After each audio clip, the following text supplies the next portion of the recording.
Kau berfirman, ku menang saat kau bertindak.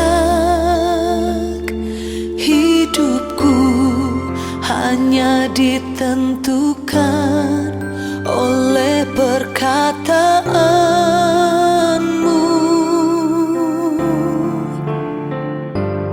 Ku aman karena kau menjaga. Ku kuat karena kau menopang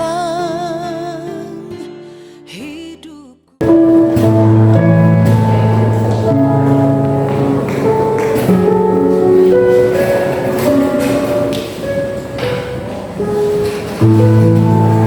Shalom jemaat Tuhan. Puji nama Tuhan, jika kita boleh ada saat ini, saya akan menginformasikan beberapa pengumuman. Yang pertama yang berasal dari Santa Clara di poin ketiga, Panitia Natal tahun 2025 mengundang untuk hadir dalam rapat pada hari Senin 9 Juni. Senin 9 Juni pukul 18.30 atau jam 6.30. Lalu, informasi tambahan untuk majelis, akan ada rapat majelis pada hari Rabu tanggal 11 Juni. Rapat dilakukan pada pukul 19.30. Lalu yang berikutnya untuk remaja yang di usia siswa SMP dan SMA, kita diundang untuk menghadiri Bible Camp yang dilaksanakan oleh Gunung Madu Plantation pada tanggal 24 sampai dengan 26 Juni 2025. Silakan untuk remaja yang akan bergabung untuk menghubungi Bapak Suroyo. Baik, jemaat Tuhan, saya persilakan untuk mengambil waktu teduh sejenak untuk datang kepada Tuhan, untuk menyerahkan ibadah kita kepadanya. Saya persilakan.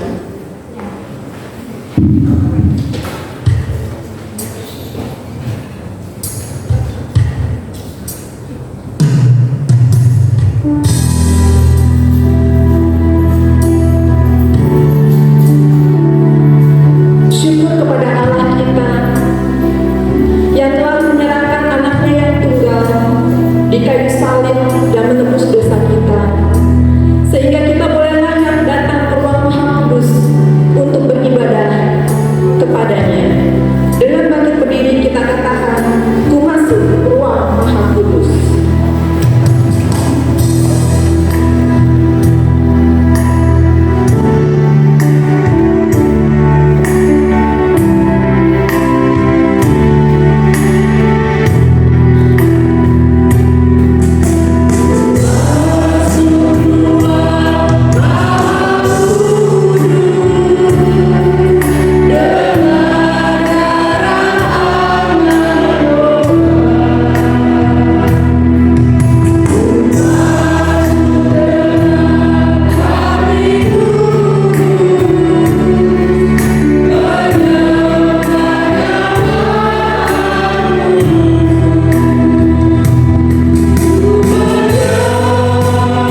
Pentakosta hari ini di atas pengakuan pertolongan kita adalah di dalam nama Tuhan yang telah menjadikan langit dan bumi. Salam sejahtera dari Allah Bapa kita dan dari Tuhan Yesus Kristus. Amin. Haleluya.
Kita satu di dalam doa.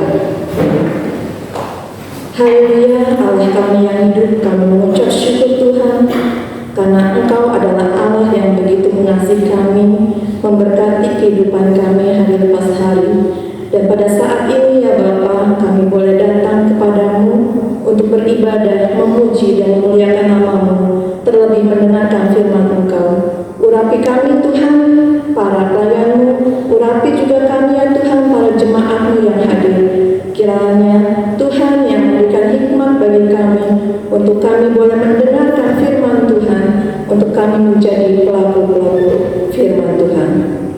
Tuhan, berkati juga rekan-rekan kami yang belum bisa bergabung atau belum bisa hadir di ibadah pagi hari ini. Kiranya Tuhan yang menolong mereka di dalam kehidupan mereka.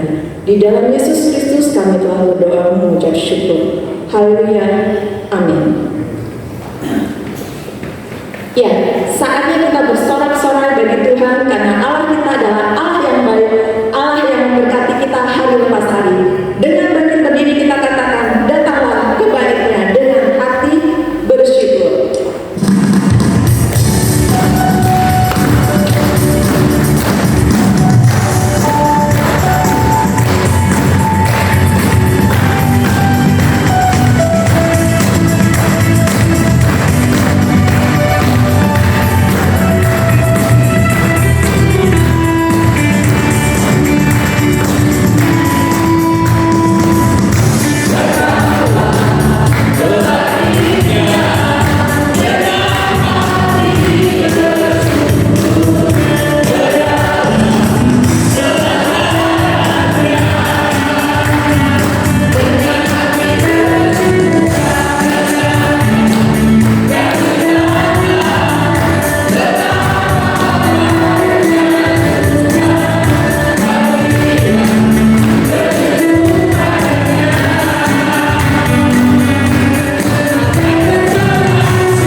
dengan 34. Mazmur 104 ayat 24 sampai 34. Kita membacanya secara bergantian. Saya akan membacakan ayat yang genap dan Bapak Ibu jemaat membaca ayat yang kecil. Sudah dapat saudara jemaat? Mazmur 104 ayat 24 sampai 34.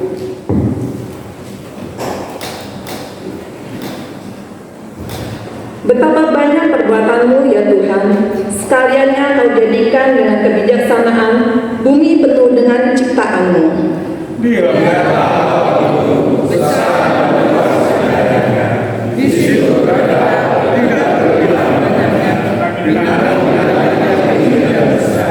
Di situ kapal-kapal berlayar dan lewiatan yang telah kau bentuk untuk bermain dengannya.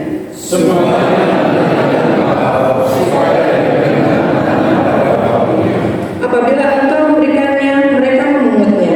Apabila engkau membuka tanganmu, mereka kenyang oleh kebaikan.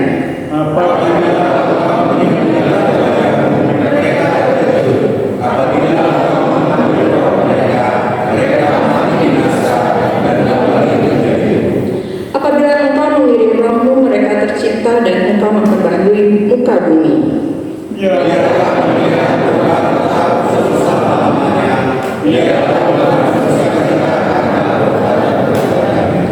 Dia yang memandang bumi sehingga bergetar, yang menyentuh gunung-gunung sehingga berasap.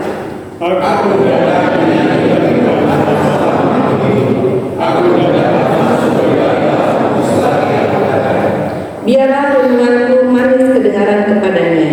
Aku hendak bersukacita karena Tuhan. Iya, kita bersukacita karena Tuhan, tapi terkadang kita tidak melakukan apa yang Tuhan kehendaki atas kehidupan kita. Saya akan membacakan Kisah Para Rasul 2 ayat 14 sampai dengan 21. Kisah Para Rasul 2 ayat 14 sampai dengan 21. Khotbah Petrus. Maka bangkitlah Petrus berdiri dengan ke-11 rasul itu, dan dengan suara nyaring dia berkata kepada mereka, "Hai kamu orang Yahudi dan kamu semua yang tinggal di Yerusalem, ketahuilah dan camkanlah perkataanku ini. Orang-orang ini tidak mabuk seperti yang kamu sangka, karena hari baru pukul 9. Tetapi itulah yang difirmankan Allah dengan perantaraan Nabi Yoel. Akan terjadi pada hari-hari terakhir, demikianlah firman Allah, bahwa aku akan mencurahkan rohku ke atas semua manusia, maka anak-anakmu laki-laki dan perempuan akan bernubuat, dan teruna-terunamu akan mendapat penglihatan-penglihatan, dan orang-orangmu yang tua akan mendapat mimpi. Juga ke atas hamba-hambaku laki-laki dan perempuan akan kucurahkan rohku pada hari-hari itu, dan mereka akan bernubuat.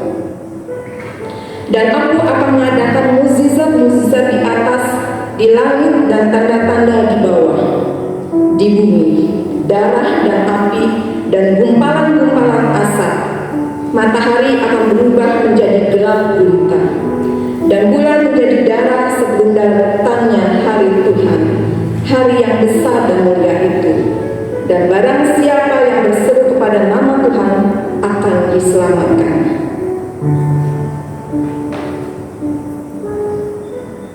Untuk petunjuk hidup baru kita buka Kejadian 11.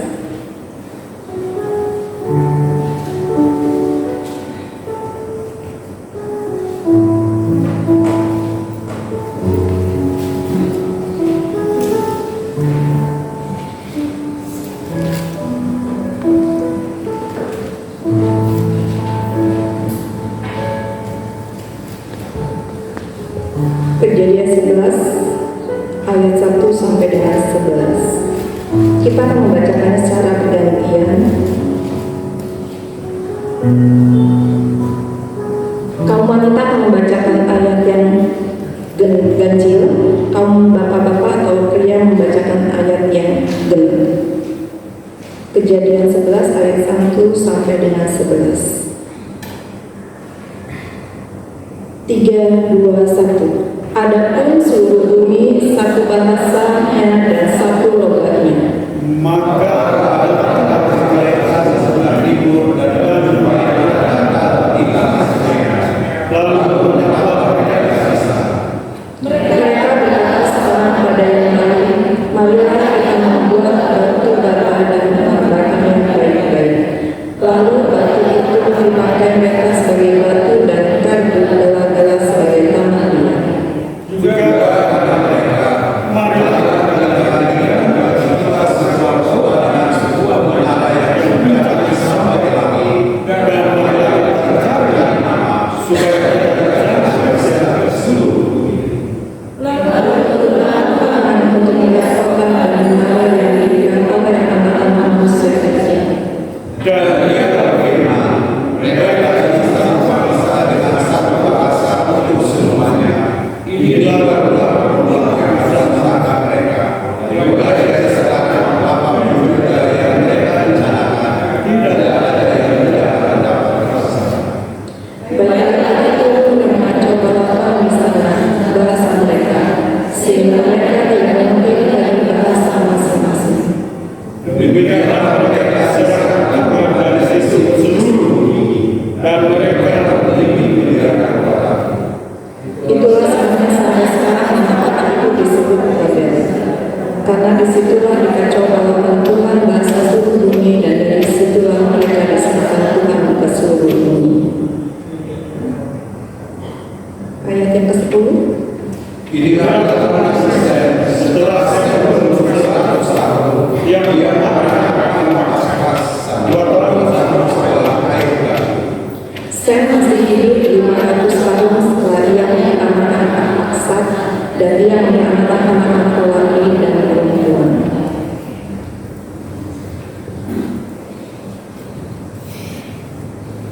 Untuk pembacaan pungkasi terambil dari Matius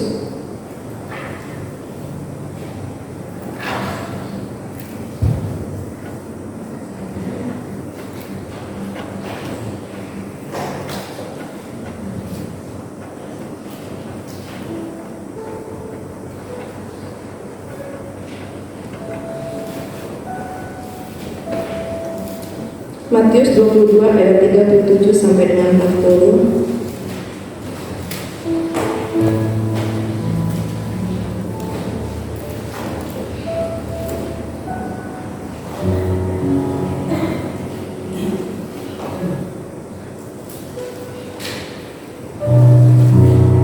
Jawab Yesus kepadanya, kasihilah Tuhan Allahmu dengan segenap hatimu dan dengan segenap jiwamu dan dengan segenap akal budimu. Itulah hukum yang terutama dan yang pertama. Dan hukum yang kedua yang sama dengan itu ialah kasihilah sesama manusia seperti dirimu sendiri.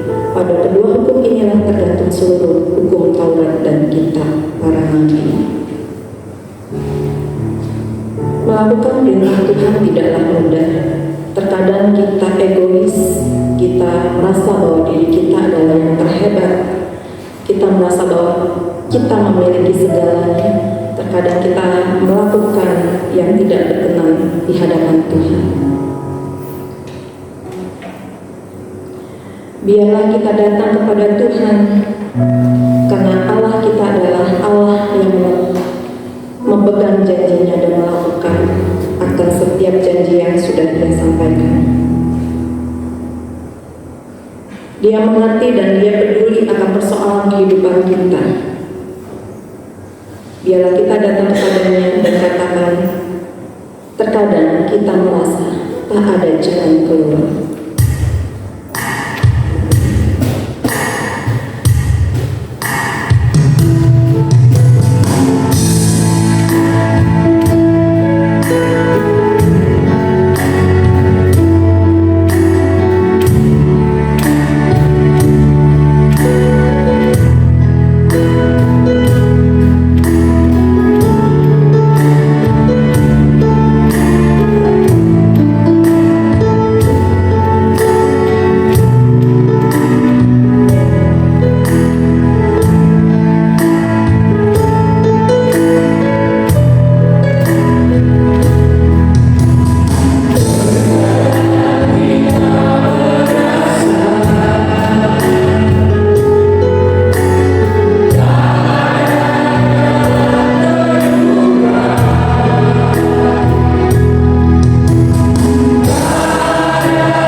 kita belum taat saat melakukan hukum kasih-Nya, kita bangkit berdiri.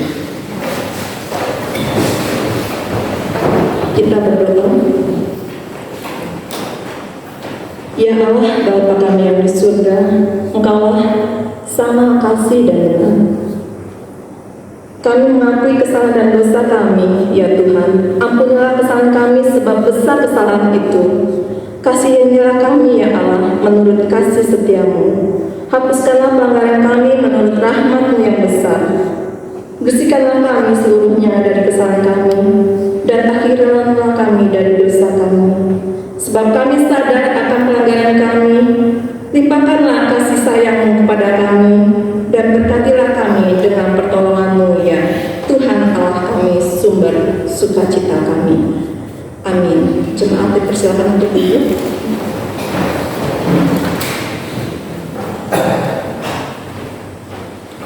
Baik, kita akan mempersiapkan hati kita mendengarkan firman Tuhan yang akan disampaikan oleh hamba-Nya.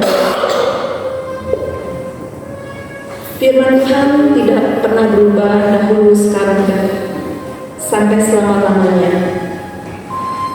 Bagaimana kita meresponi firman Tuhan saat kita mendengarkan firman Tuhan juga, kita benar-benar bisa menghadapi apa akan kehendak Tuhan di dalam kehidupan kita.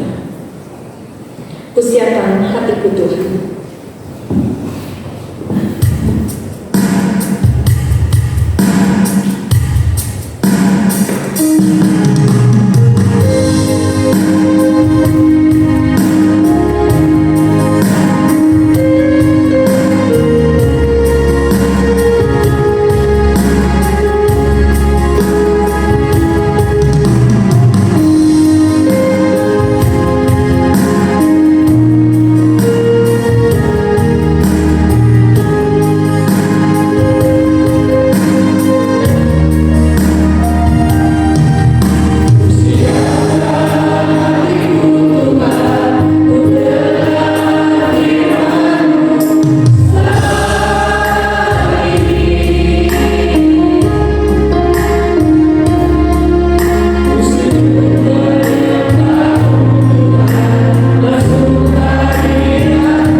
Roh kebenaran,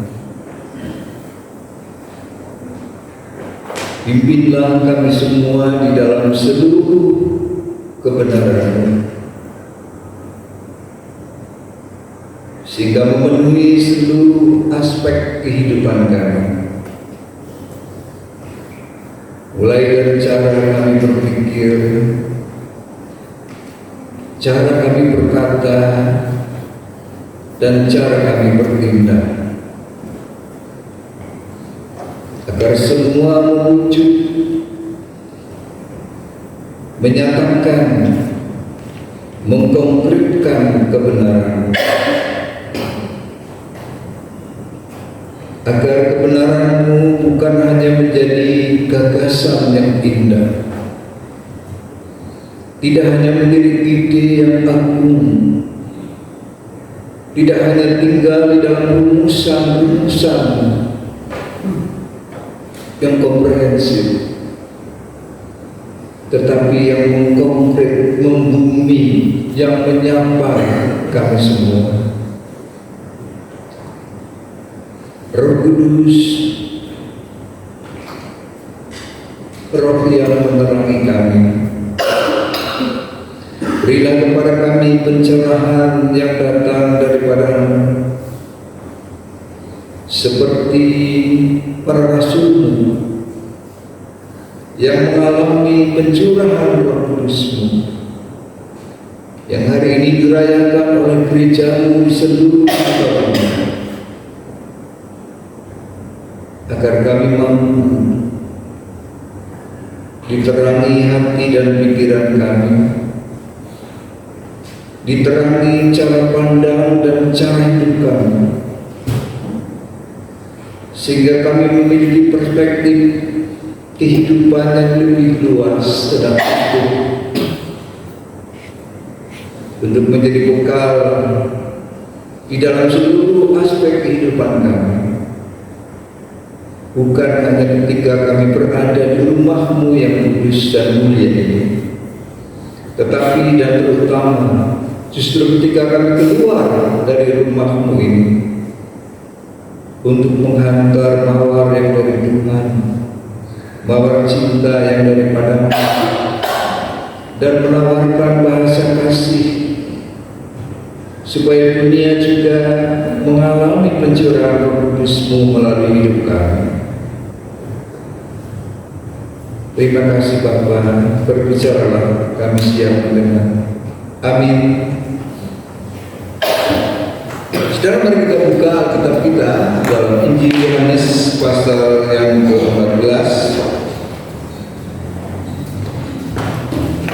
ayat 8 sampai 17, kemudian disambung ayat 25 sampai 27. Yohanes 14 ayat 8 sampai 17, yang kemudian kata Filipus kepadanya, Tuhan, tunjukkanlah Bapa itu kepada kami, itu sudah cukup bagi kami. Kata Yesus kepadanya, telah sekian lama aku bersama-sama kamu, Filipus, namun engkau tidak mengenal aku. Barang siapa telah melihat aku, ia telah melihat Bapa. Bagaimana engkau berkata, tunjukkanlah Bapa itu kepada kami? Tidak percayakah engkau bahwa aku di dalam Bapa dan Bapa di dalam aku? Apa yang aku katakan kepadamu, tidak aku katakan dari diriku sendiri, tetapi Bapa yang diam di dalam aku, dialah yang melakukan pekerjaannya. Percayalah kepadaku bahwa aku di dalam Bapa dan Bapa di dalam aku, atau setidak-tidaknya percayalah karena pekerjaan-pekerjaan itu sendiri.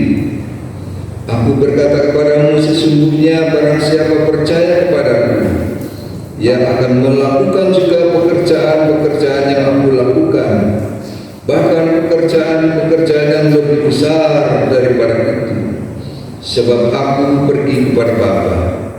Dan apa juga yang kamu minta dalam namaku, aku akan melakukannya, supaya Bapa dipermuliakan di dalam Anak. Jika kamu meminta sesuatu kepadaku dalam namaku, aku akan melakukannya. Jikalau kamu mengasihi aku, kamu akan menuruti segala perintahku. Aku akan minta kepada Bapa dan Ia akan memberikan kepadamu seorang penolong yang lain, supaya Ia menyertai kamu selama-lamanya, yaitu Roh kebenaran. Dunia tidak dapat menerima Dia, sebab dunia tidak melihat Dia dan tidak mengenal Dia, tetapi kamu mengenal Dia, sebab Ia menyertai kamu dan akan diam di dalam kamu. Ayat 25. Semuanya itu kukatakan kepadamu selagi aku bersama-sama dengan kamu. Tetapi penghibur, yaitu Roh Kudus yang akan diutus oleh Bapa dalam namaku, Dialah yang akan mengajarkan segala sesuatu kepadamu dan akan mengingatkan kamu akan semua yang telah kukatakan kepadamu. Damai sejahtera kutinggalkan bagimu, damai sejahtera-Ku kuberikan kepadamu, dan apa yang kuberikan tidak seperti yang diberikan oleh dunia kepadamu. Janganlah gelisah dan gentar hatimu.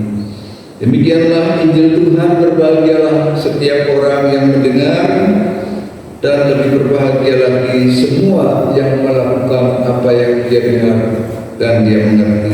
Amin.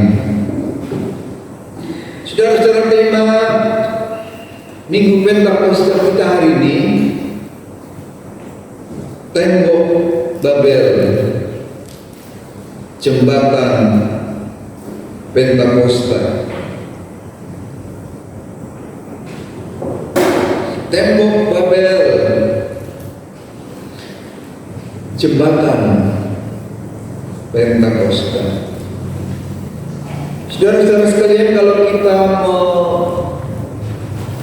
mengingat diskusi-diskusi yang hangat antara denom atau denominasi, mengingatkan saya di sekitar tahun 80-an ke atas, gereja-gereja pada waktu itu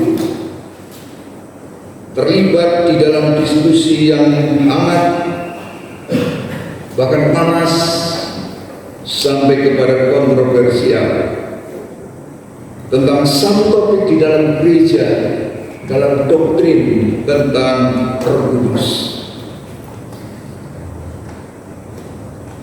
Ada yang mengatakan bahwa gereja kami dipenuhi Roh Kudus,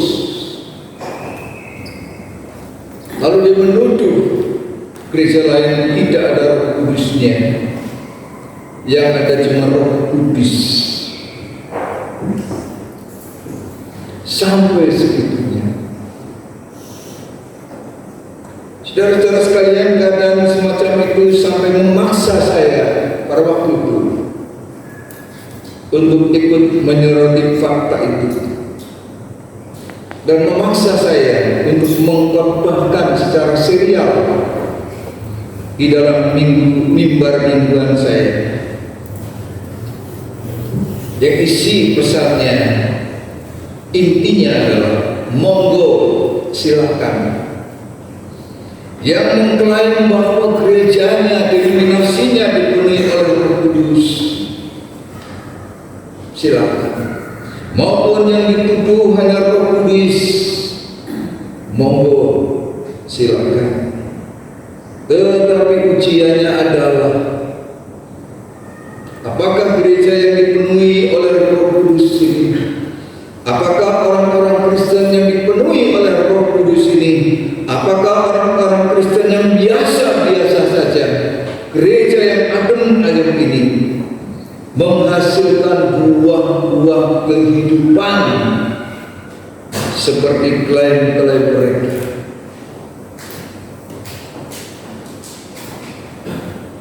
Buah apa yang dihasilkan dari semua klaim yang ada pada mereka? Apakah buah yang manis, ataukah buah yang asam, bahkan buah yang busuk? Buah yang enak dimakan, yang membuat kita muntah kalau kita makan. Kenapa saudara-saudara? Karena kalau cuma omong-omong doang, ya bahasa sekarang omong-omong doang, kalau kita mengklaim bahwa saya dipenuhi oleh Roh Kudus atau bahwa saya adem ayem saja, tetapi hanya menghasilkan perpecahan, hasilnya hanya sukses mendirikan tembok pemisah doang. Karena kalau roh perpecahan yang dihasilkan, tembok eksklusivitas yang diproduksi, itu namanya roh Babel, bukan roh Pentakosta. Saudara tahu roh Babel? Roh Babel adalah roh yang menyemangati proyek pembangunan sebuah menara. Di dalam Kejadian pasal 11 ayat yang keempat, proyek ini saudara-saudara didirikan dengan tujuan dan motif yang amat jelas di sana. Pada Kejadian 11 ayat yang keempat, marilah kita dirikan bagi kita sebuah kota dengan sebuah menara yang puncaknya sampai ke langit, dan marilah kita cari nama supaya kita jangan terserak ke seluruh bumi. Saudara-saudara sekalian, kalau kita membaca sepintas proyek ambisius manusia di awal sejarahnya, maka memang nampaknya amat sangat mulia dan agung. Dikatakan marilah kita membuat menara tower yang puncaknya sampai ke langit, besar, agung. Tujuannya supaya cari nama.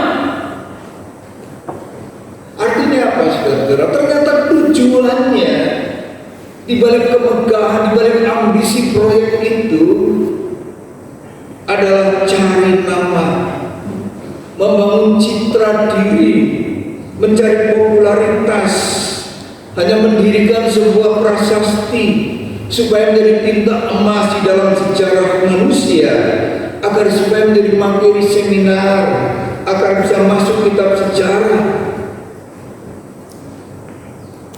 dan bukan nama Tuhan yang dibicarakan, bukan nama Allah yang diprasastikan, tetapi nama mereka.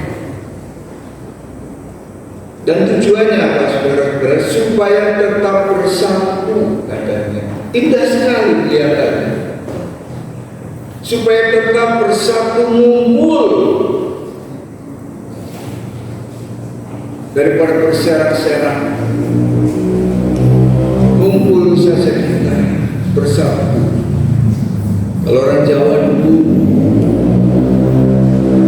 ngomongnya dalam bahasa Jawa itu, yang penting mangan orang mangan asal kumpul. Jadi makan dan makan, walaupun kelaparan, walaupun miskin, macam-macam asal kumpul. Ya, kira-kira begitu saudara-saudara. Jadi sepintas dasar dan tujuan mendirikan menara proyek Babel ini mulia, mengagumkan, dan luhur. Tetapi kalau diteliti lapisan demi lapisan, motif terdalam dan tujuan proyek ambisius itu, kita akan menemukan lapisan-lapisan terdalam, motif-motif yang ternyata bertentangan dengan maksud dan tujuan penciptaan. Kenapa saudara-saudara? Karena Allah memerintahkan setelah penciptaan bukan bikin tower, Setelah penciptaan bukan mendirikan sebuah gedung pencakar langit untuk menjadi benteng tembok kehidupan mereka, untuk menjadikan mereka suatu komunitas yang eksklusif yang tertutup, mangan orang mangan asal kumpul, untuk mengumpulkan manusia menjadi satu di dalam tower raksasa itu, dalam satu wadah persekutuan yang besar. Sebab kalau kita lihat dalam Kejadian 1 ayat 28, setelah penciptaan, maka dikatakan beranak cuculah dan bertambah banyak, penuhilah bumi dan taklukkanlah itu. Berkuasalah atas ikan-ikan di laut dan burung di udara dan di atas segala binatang yang merayap di bumi. Perintah asalnya dari Allah, perintah yang murni dari Tuhan adalah beranak cucu, penuhi bumi. Apalagi baru masih sedikit manusia. Bumi ini sangat lebar. Kalau hanya sekelompok orang yang baru ada di muka bumi, jangan mempersempit diri.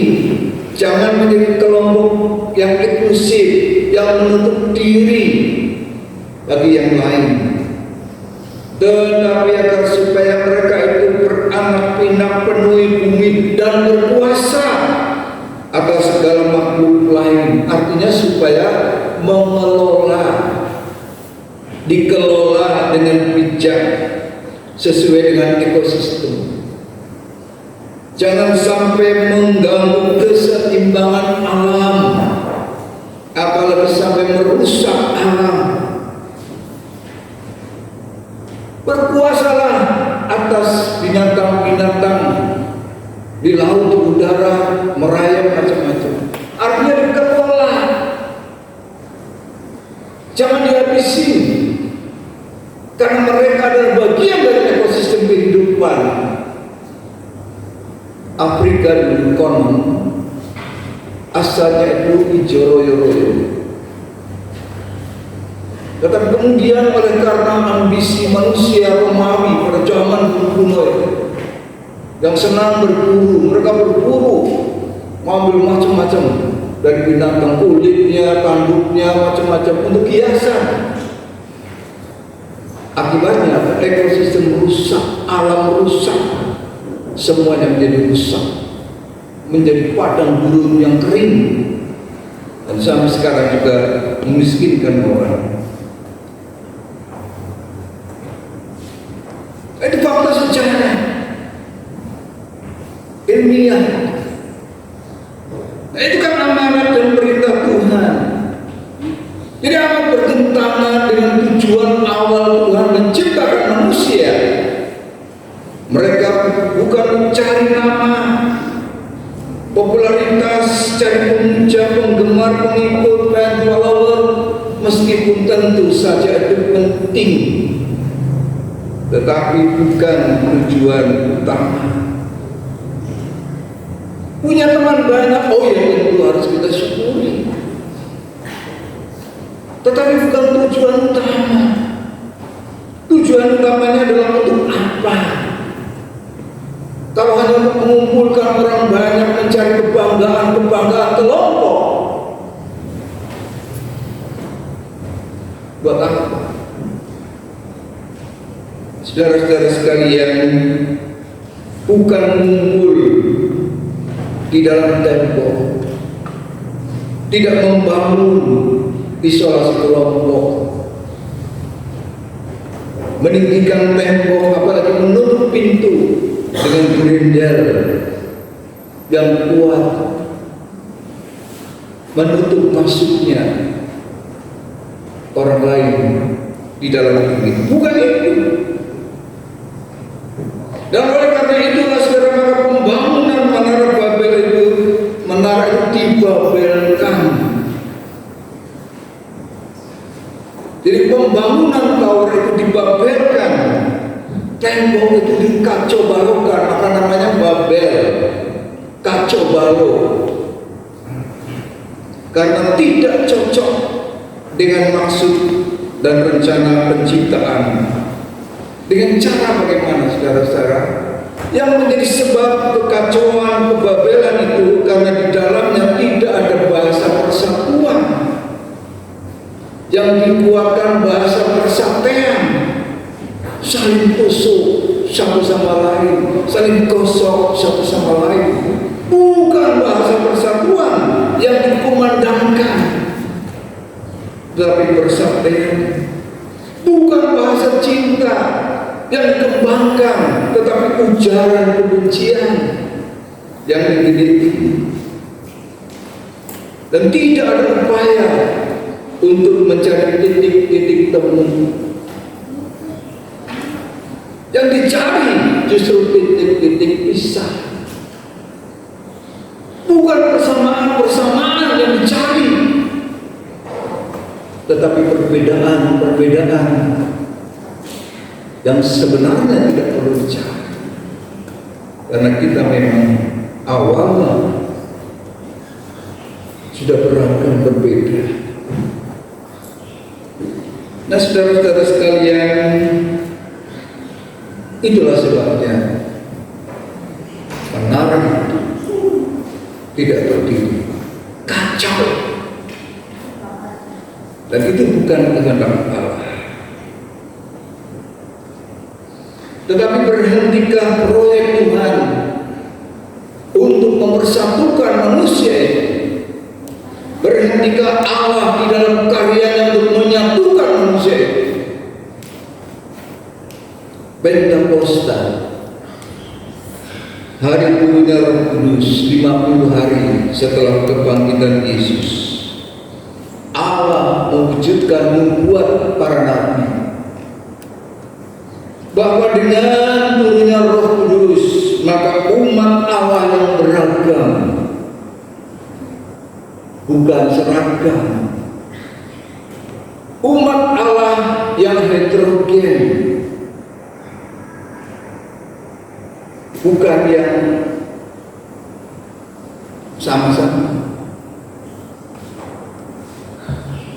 Dari berbagai macam penjuru dunia, seperti dikisahkan dalam Kisah Rasul 2 ayat 9 sampai 11 bagian B.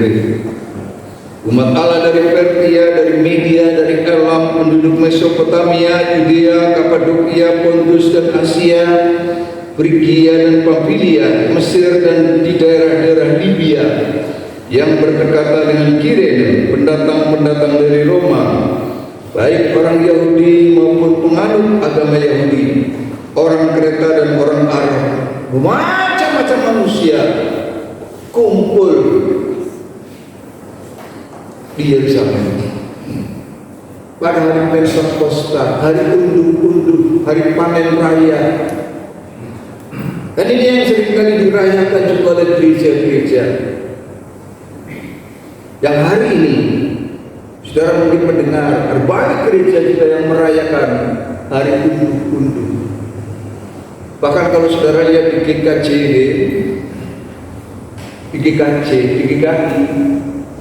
gereja-gereja lain yang merayakan hari ini, mereka mana mencapai pawai-pawai jalan besar, merayakan hari unduh-unduh, hari panen raya. Dan hari itu, hari Pentakosta itu, saudara-saudara, adalah hari panen.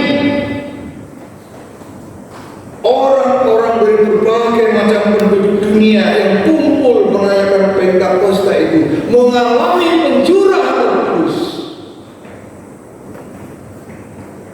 Mereka, saudara-saudara sekalian, mendengar orang-orang yang sederhana, nelayan-nelayan dari kota kecil, kampung Galilea, yang tidak pernah keluar negeri, tidak mengerti bahasa-bahasa asing, secara ajaib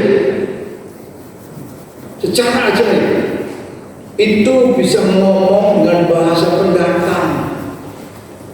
Bukankah mereka itu orang-orang Galilea? Bukankah kita mengenal mereka? Tapi bagaimana mungkin mereka itu bisa bermacam-macam bahasa? Seperti yang tadi dikatakan, bahasa Persia, Media, Babilonia, Yudea, Kapadokia, Pontus, macam-macam, bahasa Libya, Mesir, Arab, mereka bisa mendengar. Jadi para rasul itu didengar suaranya oleh para pendatang itu dalam bahasa mereka. Ini yang namanya semolalia. Di dalam Alkitab itu ada dua karisma anugerah yang diberikan Allah. Yang satu adalah glosolalia, seperti yang kita kenal bahasa roh, bahasa yang tidak kita kenal, bahasa yang tidak bisa dirumuskan, karena bahasa itu kan punya struktur. Tetapi bahasa roh nggak bisa dikenal, artinya kita nggak kenal, ngomong-ngomong itu nggak tahu. Ya. Maka kalau Paulus mengatakan dibutuhkan seorang penerjemah, penafsir, ekseget, supaya memahami apa yang dikatakan, bahasa yang tidak dikenal. Tetapi yang kedua namanya senolalia. Senolalia ini adalah anugerah Allah untuk orang-orang yang tidak belajar. Misalnya kita ini tidak ngerti bahasa Inggris, tiba-tiba saya belajar bahasa Inggris misalnya, itu namanya senolalia. Atau saya ngerti bahasa Jerman, atau saya bisa ngomong bahasa Jerman, atau saya bahasa Mandarin, padahal saya tidak pernah belajar Mandarin. Senolalia. Orang mendengar, orang Mandarin ngerti, orang Inggris ngerti, orang Jerman ngomong bahasaku, itu senolalia. Bahasanya dikenal. Nah, beda dengan yang glosolali, yang bahasa roh. Ya, jadi saudara-saudara mengingat itu. Kalau di gereja ada orang bicara bahasa roh, itu bahasa yang tidak dikenal. Apalagi kalau dulu katanya bahasa roh diajarkan. Oh, diajarkan namanya orang kursus bahasa roh, kursus lagi. Gimana bahasa roh kursus kan menjadi bahasa yang terstruktur, ada alfabetnya, ada kamusnya, kan begitu. Bukan dari dunia roh, dari dunia dibentuk lagi.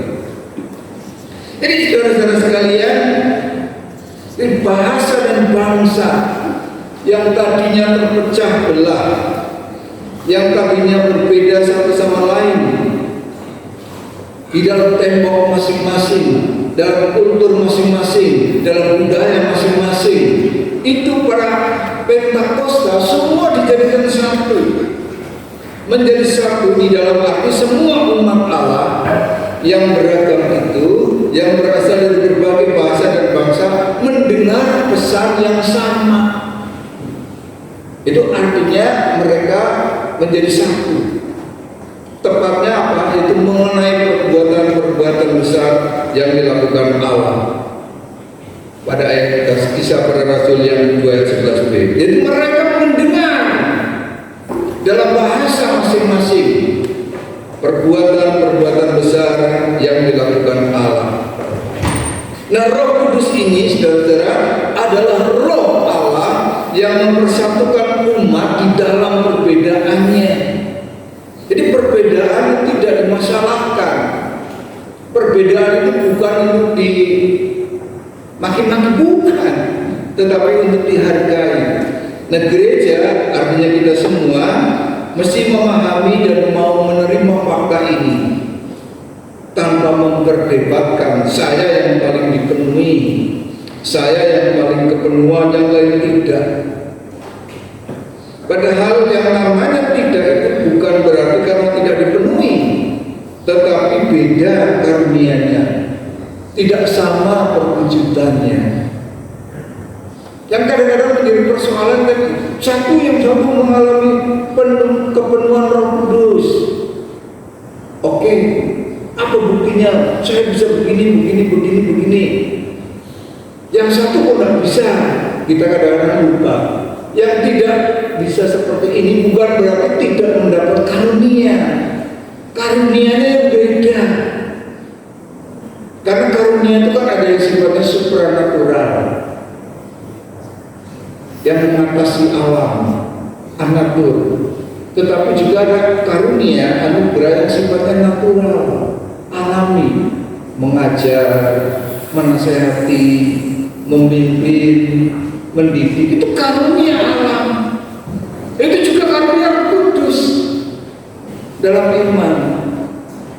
Jadi tidak boleh anak satu mengklaim saya yang paling hebat. Hebat apanya? Hanya beda wujudnya. Dan Yesus pernah mengingatkan, saudara-saudara, di akhir zaman kelak, kata Yesus, ada orang yang bilang, Tuhan, aku telah bekerja di dalam nama-Mu, aku mengusir setan dalam nama-Mu, bernubuat dalam nama-Mu. Gagah sekali. Tetapi apa yang dikatakan Yesus? Pergilah dari hadapanku, aku tidak kenal kamu. Kenapa Tuhan? Perbuatanmu yang menentukan. Apakah engkau melakukan kehendak Bapa atau tidak? Itu ukurannya. Silakan saja punya karunia macam-macam, silakan saja punya karunia biasa-biasa. Semua dipakai oleh Allah. Tapi tidak boleh yang satu merasa lebih hebat dari yang lain. Karena yang lebih hebat pun dikatakan Tuhan, bisa aku tidak kenal kamu, hai kamu membuat kejahatan. Kan ngeri ya kalau saudara membaca di Matius 7 itu ayat 21 sampai 23 kan itu. Kehendak Bapa itulah yang menjadi wujud. Nah, saudara-saudara sekalian, karena perbedaan itu memang harus hadir di dalam berbagai segi kehidupan. Apakah suku, agama, ras, antar golongan budaya, ekspresi iman, itu adalah realitas yang harus kita terima, kita imani dan juga kita amini tanpa mempertentangkan perbedaannya. Nah, kalau hanya memperbincangkan boleh, tetapi jangan mempertentangkan. Kan beda. Memperbincangkan itu tidak sama dengan mempertentangkan satu sama lain, mendikotomikan sono sini. Itu yang keliru. Harus jalan bareng-bareng, hargai semuanya. Dan di gereja ini tentu saja saya ada banyak orang yang punya karunia. Hargai apapun bentuknya. Bahkan orang-orang sederhana pun seringkali dipakai Allah dalam kesederhanaan mereka untuk menyampaikan kasih Allah. Itu. Nah, saudara-saudara, tidak usah jauh-jauh, di dalam keluarga pun perbedaan itu nyata. Orang tua dan anak itu berbeda generasi. Ya kan? Ada yang angkatan baby boomer, ada yang sama angkatan berapa itu. Ada yang angkatan milenial, ada yang angkatan Gen Z. Kan itu sudah beda tuh, beda generasi. Cara hidupnya sudah nggak sama. Kita yang tua, saya kalau dulu namanya nyetel HP itu nggak bisa saya. Cuma kalau ada anak saya ayam. Jadi gimana ini? Ya anak saya ngerti. Utak kutik selesai. Kalau saya nanti kalau di sini saya udah dalam masalah. Kan gitu. Ya enggak. Generasinya beda, kemampuannya beda. Ya dalam keluarga juga begitu. Bahkan semua umat Kristen di dalam pelbagian pun ada perbedaan, apalagi di ekumene ini. Ya, beda deno, pandangan, cara bergereja, semua kumpul di sini mengalami pencurahan Roh Kudus bersama dengan karunia yang macam-macam. Ada yang pintar nyanyi kayak makan bus. Ya, saya tertolong karena saya paling tidak bisa nyanyi di gereja. Dulu waktu saya sekolah, teman saya ngomong, "Dek, kamu mau usah jadi pendeta lah." Kenapa? Kamu jadi penginjil aja. Oh, kenapa? Kalau penginjil kan korban doang, gak usah nyanyi segala. Oh iya, terima kasih. Saya tapi semua hidup jadi pendeta juga. Ya. Kenapa? Karena ditolong oleh banyak orang, oleh singar-singar gereja yang luar biasa, sehingga gereja tetap hidup. Kami dibantu. Ya. Nah, saudara-saudara sekalian, kalau kita tidak bijak mengelola perbedaan, maka memang potensi perpecahan itu sangat potensial. Apalagi dengan sesama lain kepercayaan yang sama-sama gereja saja punya potensi pecah. Apalagi dengan orang-orang yang tidak seiman, maka potensi tawuran itu besar. Oleh karena itu, saudara-saudara, yang dibutuhkan oleh kita, yang dibutuhkan oleh manusia adalah jembatan, bukan tembok. Ya, jembatan itu menjadi penghubung antar generasi, penghubung kepentingan, penghubung perbedaan. Nah, disitulah kita butuh pendampingan Roh Kudus supaya menjembatani perbedaan-perbedaan yang ada, bukan mengokohkan tembok-tembok yang kita dirikan. Di dalam Injil Yohanes 14 ayat yang ke-27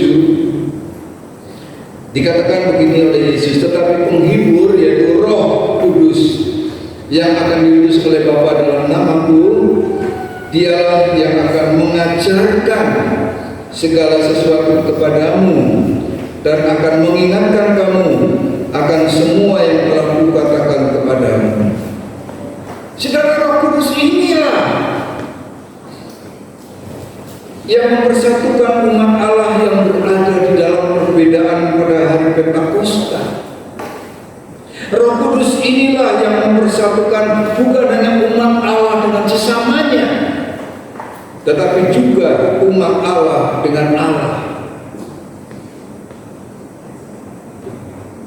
Nah, hal inilah saudara yang berbanding terbalik dengan kejadian di Menara Babel, di mana manusia di Menara Babel itu bersatu untuk menyombongkan kekuatan mereka, untuk membanggakan karya-karya mereka, sekedar cari nama. Akibatnya apa? Akibatnya manusia karena punya kecenderungan cari nama sendiri-sendiri, membangun ego sendiri-sendiri, membangun kelompok sendiri-sendiri, akibatnya terpecah belah. Sudah terpecah belah lagi.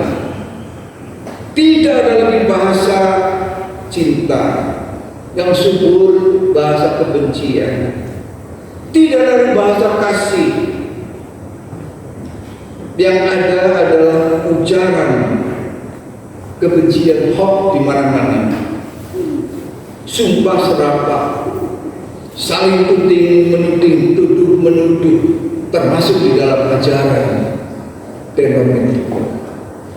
Maka Roh Kudus Allah pemersatu memperkuat pesan kita betapa pentingnya kesatuan sebagai karya Roh Kudus dari Allah, yaitu mempersatukan umat Allah dengan Allah, juga dengan sang lian yang berbeda. Mari kita tunjukkan bahwa kita memang disatukan oleh Roh Kudus Allah. Jangan kita mengatakan saya sudah dipenuhi Roh Kudus, tetapi hidupnya nggak bisa bersatu. Kan konyol ini. Saya sudah lahir baru, tapi cara hidupnya masih seperti manusia lama. Lalu klaimnya wujudnya apa? Nah, saudara-saudara sekalian, tembok Babel itu tembok kekacauan. Kita robohkan, namanya tembok kekacauan. Bangun jembatan perhubungan, jembatan pertemuan dengan pintu-pintu keterbukaan. Kita buka lebar-lebar, saling berangkulan. Nah, itulah artinya menghayati Pentakosta.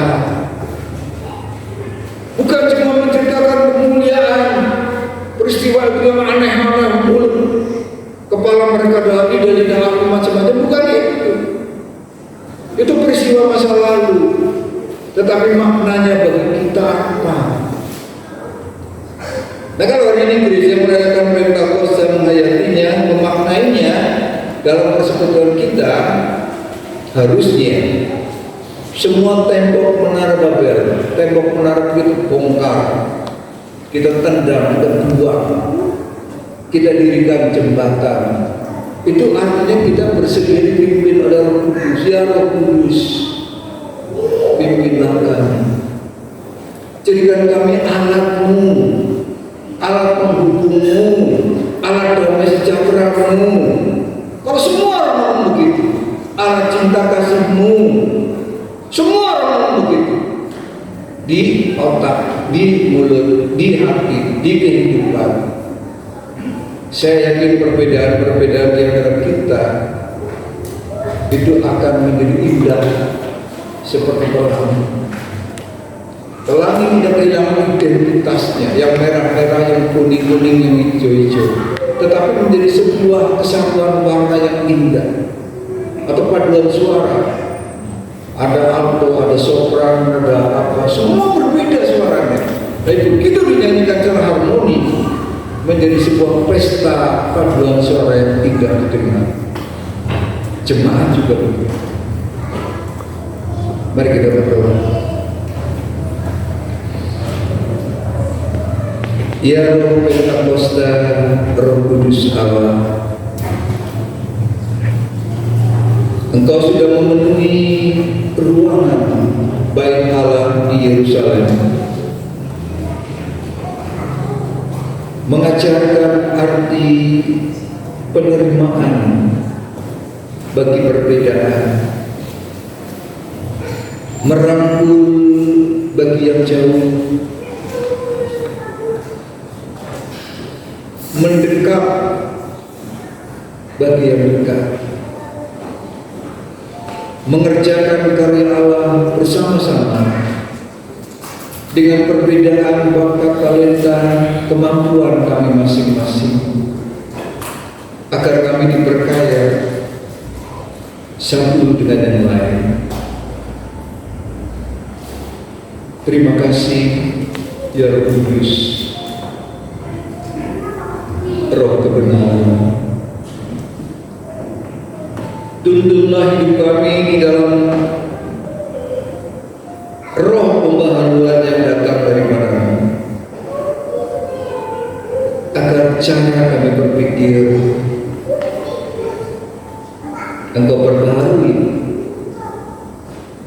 dari cara berpikir yang egois, yang hanya memikirkan kepentingan diri kami, menjadi cara berpikir yang terbuka, memeluk yang berbeda,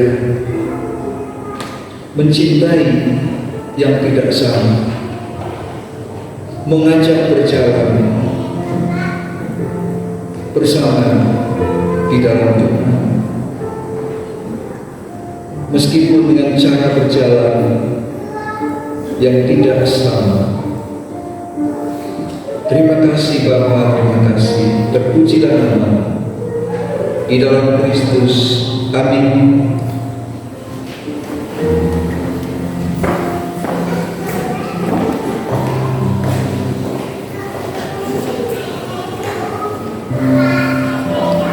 Terima kasih Bapak Pendeta Andio sudah menyampaikan firman Tuhan.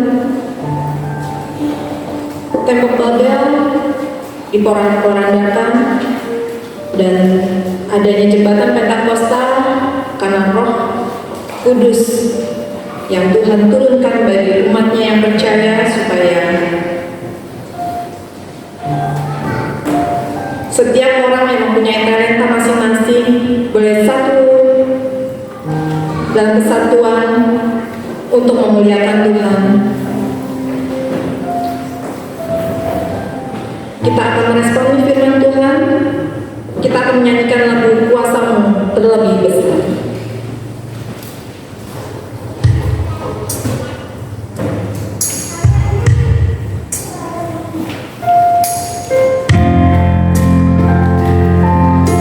Kami percaya Tuhan bahwa tidak ada kuasa yang lebih besar di tempat ini selain kuasa-Mu. Engkau Allah yang sanggup memulihkan hidup kami, menolong di dalam waktu.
melalui pengakuan iman rasul kita yang demikian. Aku percaya kepada Bapa yang Maha Kuasa, Hari langit dan bumi, dan pada Yesus Kristus anaknya yang tunggal Tuhan kita, yang dikandung dari Roh Kudus, lahir dari anak darah Maria, yang menderita sengsara di bawah perintah Pontius Pilatus, disalibkan, mati dan dikuburkan, turun ke kerajaan maut. Pada hari yang ketiga, bangkit keluar dari antara orang mati, naik ke surga, duduk sebelah kanan Allah Bapa yang Maha Kuasa, dan dari sana yang akan datang untuk menghakimi orang yang hidup dan yang mati. Aku percaya kepada Roh Kudus, gereja yang kudus dan persekutuan Roh Kudus, pengampunan dosa, kebangkitan tubuh dan hidup yang kekal. Coba kita bisa untuk duduk. Mari kita berdoa, kita akan berdoa syafaat. Tuhan Allah Bapa yang ada di dalam surga, Tuhan Allah yang Maha Kuasa, Pencipta langit dan bumi, terima kasih untuk semua kebaikan yang telah Kau berikan bagi kami di sepanjang hidup kami. Terima kasih untuk firman-Mu yang telah kami terima. Kiranya Roh Kudus-Mu yang memimpin kami untuk melakukan dalam kehidupan kami sehari-hari. Berkatilah Pak Pendeta Andi, biarlah Kau yang memberkati pelayanannya, keluarganya, dan juga seluruh kehidupannya ya Bapak. Bapak, pada saat ini kami berdoa untuk bangsa dan negara kami Indonesia. Tuhan, berkatilah bangsa dan negara kami ini, biarlah damai sejahtera daripada bangsa dan negara kami ini. Tuhan berkati para pemimpin bangsa kami dari pusat hingga ke daerah, biarlah Roh-Mu yang memimpin mereka sehingga mereka bisa membawa terus negara kami ini ke arah yang lebih baik. Berkati proses perbaikan ekonomi kami yang sedang berlangsung. Tuhan, kiranya bukakan lapangan pekerjaan yang lebih banyak lagi bagi rakyat Indonesia ini Tuhan. Kami juga berdoa untuk Super Group Companies, tempat di mana kami mendapatkan berkat yang dari-Mu ya Bapak. Saat ini Super Group Companies sedang dalam proses tebang giling dan suling ya Bapak. Tuhan, kiranya berkati proses tebang giling ini sehingga semua berjalan dengan baik, baik yang ada di kebun maupun di pabrik ataupun di bagian yang lain. Tuhan berkati sehingga semua bersinergi bisa membantu jalannya operasi produksi dan bisa beroperasi dengan efisien dan bisa menghasilkan produk gula yang lebih baik dari tahun kemarin dan bisa menghasilkan keuntungan yang lebih baik sehingga bisa memberikan kemakmuran bagi kami di sini yang mencari nafkah. Kami juga berdoa untuk para pemimpin Super Group Companies. Tuhan, Kau berkatilah para pemimpin kami, para pembuat keputusan, beri mereka hikmat-Mu dan kebijaksanaan-Mu sehingga mereka bisa menghasilkan keputusan-keputusan yang bisa membawa Super Group Companies ini ke arah yang lebih maju dan lebih baik ke depan. Kami juga berdoa untuk pekabaran Injil melalui gereja-gereja-Mu, lembaga-lembaga misi dan yayasan-yayasan Kristen. Kiranya Tuhan berkati segala kegiatan yang nyata melalui rumah sakit Kristen, sekolah-sekolah Kristen ataupun gereja-gereja-Mu, dimanapun mereka berada, biarlah mereka bisa menjadi saksi-saksi-Mu melalui tindakan-tindakan nyata dalam kehidupan yang Bapak. Terima kasih ya Bapak. Kami juga berdoa untuk POP GPM, tempat di mana kami berkumpul, memuji, menyembah-Mu dan beribadah di sini. Tuhan, berkatilah POP GPM ini, biarlah Roh Kudus yang mempersatukan kami sehingga setiap jemaat yang ada di POP GPM ini bisa saling mengasihi, saling membantu, saling menolong satu sama lain. Biarlah setiap jemaat juga mau tergerak untuk saling melayani di dalam kehidupan beribadah kami di tempat ini ya Bapak. Demikian juga untuk setiap majelis yang ada yang sudah bersedia untuk melayani tempat ini. Kiranya Tuhan berkati setiap majelis yang ada sehingga setiap majelis bisa melayani tempat ini dengan penuh kesungguhan ya Bapak. Bapak, kami juga berdoa untuk panitia Natal yang sudah tertentu. Berkatilah rencana-rencana kerja yang mereka lakukan. Besok mereka berencana untuk rapat perdana, doa berkati sehingga semua pelaksanaan baik.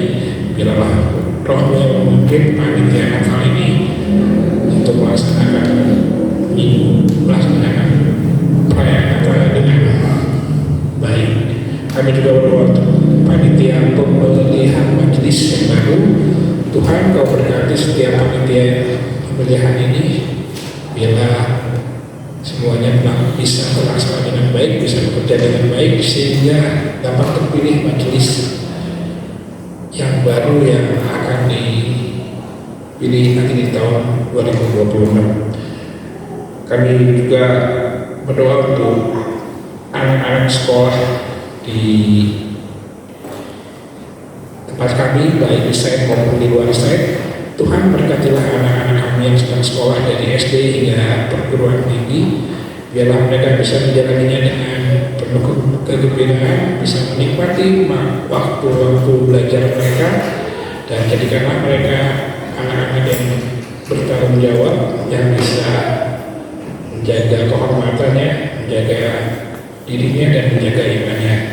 Kau sendiri yang memimpin mereka dalam menjalani tugas belajar mereka. Jadikan mereka anak-anak yang kuat, yang berakar di dalammu, yang memiliki semangat untuk menyelesaikan apa yang sudah mereka mulai, Bapak. Jadilah kehendak-Mu atas anak-anak kami ini, Tuhan.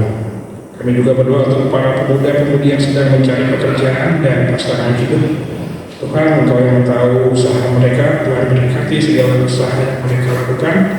Berikanlah mereka pekerjaan yang terbaik menurut-Mu, Tuhan. Demikian juga untuk pasangan hidup. Tuhan, berikan mereka pasangan hidup yang setara, pasangan hidup yang takut akan Engkau. Jangan biarkan mereka berpaling dari-Mu, karena pasangan hidup ini kuatkanlah mereka di dalam-Mu, ya Bapa. Kami juga berdoa untuk jemaat-jemaat yang sakit. Ada Ibu Widiawati, Bapak Dimon Kultom, Bapak Widodo, Ibu Lasmi, Ibu dari Bapak Bambang Wahyudi, Bapak Antonius, kakak dari Ibu Maria. Tuhan, kiranya Kau memberkati saudara-saudara kami ini. Tuhan, beri mereka semangat, mereka ketabahan dalam menjalani proses pengobatan yang dilakukan. Berkati segala usaha pengobatan yang mereka lakukan, biarlah mereka dapat pulih dan sehat kembali, ya Bapak. Demikian juga untuk setiap anggota keluarga yang merawatnya, ya Bapak. Kiranya Kau yang jaga, Kau yang merawat mereka, sehingga mereka tetap dalam keadaan sehat, dalam tetap dalam keadaan sabar merawat saudara yang sedang sakit, ya Bapak. Kami juga berdoa untuk pemulihan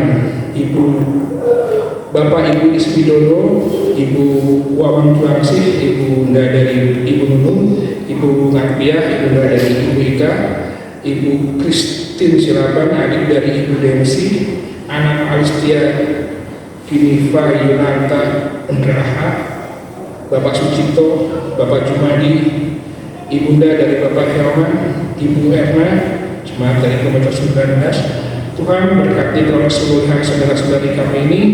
Biarlah kesehatan bisa membaik lebih cepat, ya Bapak, sehingga saudara-saudara kami ini bisa beraktivitas kembali dengan penuh semangat dan penuh sukacita, ya Bapak. Kami juga berdoa untuk para orang tua kami, para lansia kami yang baik ada di site maupun di luar site. Tuhan, berkatilah orang tua kami ini, biarlah mereka di masa tuanya bisa menjalani kehidupannya dengan penuh semangat, penuh sukacita. Biarlah berikanlah mereka waktu-waktu yang indah, waktu-waktu yang bisa membuat mereka bersyukur menjalani kehidupannya. Kuatkanlah mereka selalu di masa tuanya, anugerahi dengan kesehatan yang baik dan kekuatan iman yang semakin dalam kepada Tuhan. Demikianlah doa-doa kami ini, Tuhan. Kami akan tutup doa ini dengan doa yang Kau ajarkan ke Bapa kami yang demikian. Bapa kami yang di dalam surga, dikuduskan nama-Mu, datanglah kerajaan-Mu, jadilah kehendakmu di bumi seperti di surga. Berilah kami pada hari ini makan kami yang secukupnya. Ampun dan ampunilah kami dan kesalahan kami, seperti kami juga mengampuni orang yang salah kepada kami. Dan janganlah membawa percobaan, tapi lepaskan kami dari yang jahat. Karena Kau punya kerajaan dan kuasa dan kemuliaan sampai selamanya. Amin.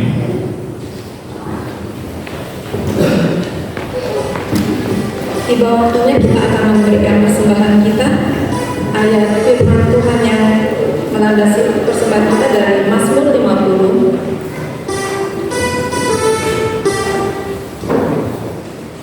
Mazmur 50 ayat yang ke-14.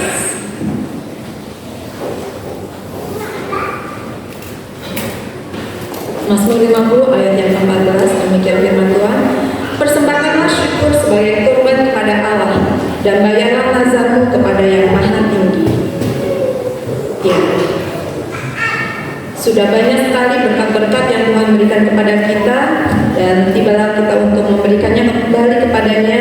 Dan jangan lupa bayarlah nazarmu kepada Tuhan Allah kita. Kita akan menyanyikan pujian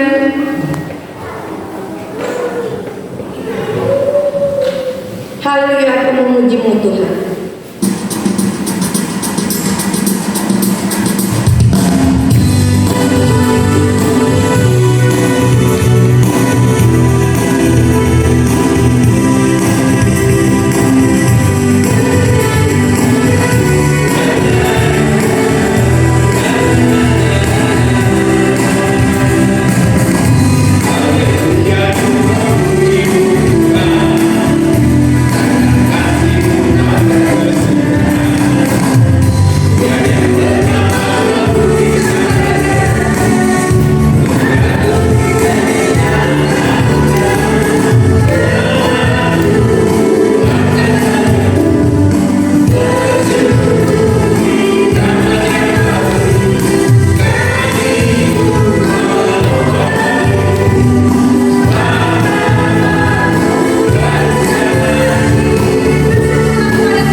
Berikan persembahan kita kepada Tuhan. Tuhan, kami mengucap syukur karena berkat-Mu begitu melimpah di dalam kehidupan kami. Kasih setia-Mu tidak berkesudahan di dalam kehidupan kami. Pada pagi hari ini kami memberikan persembahan kepada Engkau. Kiranya persembahan ini boleh menjadi dupa yang harum untuk kerajaan-Mu di muka bumi ini, ya Tuhan. Tuhan berkati majelis yang akan mengolahnya. Tuhan berkati juga setiap tangan jemaat yang belum bisa memberikan persembahan kepada Engkau, ya Allah. Terima kasih Tuhan Yesus, terima kasih, haleluya, amin.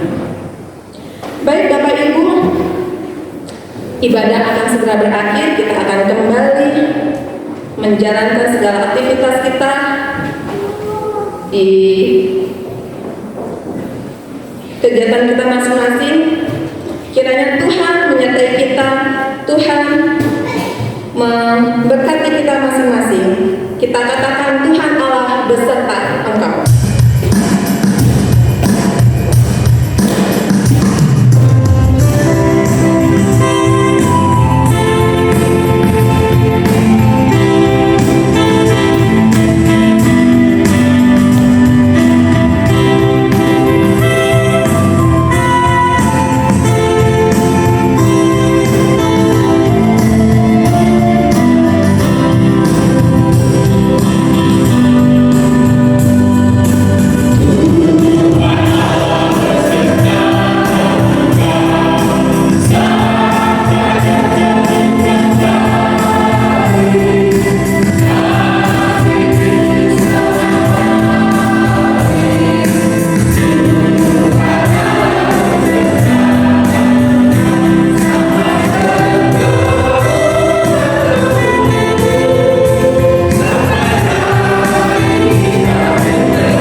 Marilah kita pulang mewujudkan karya Roh Kudus yang mempersatukan.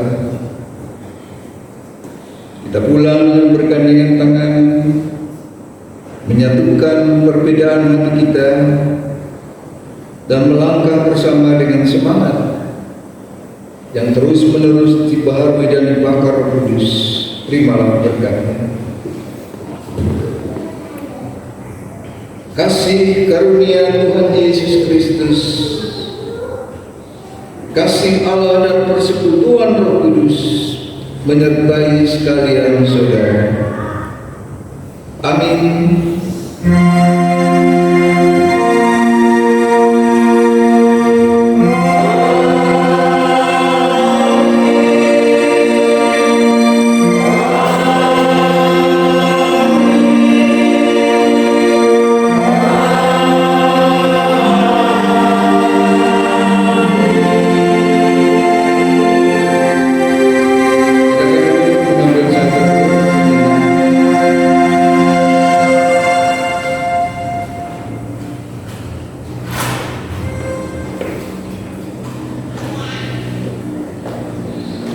Ibadah telah selesai. Tuhan Yesus memberkati.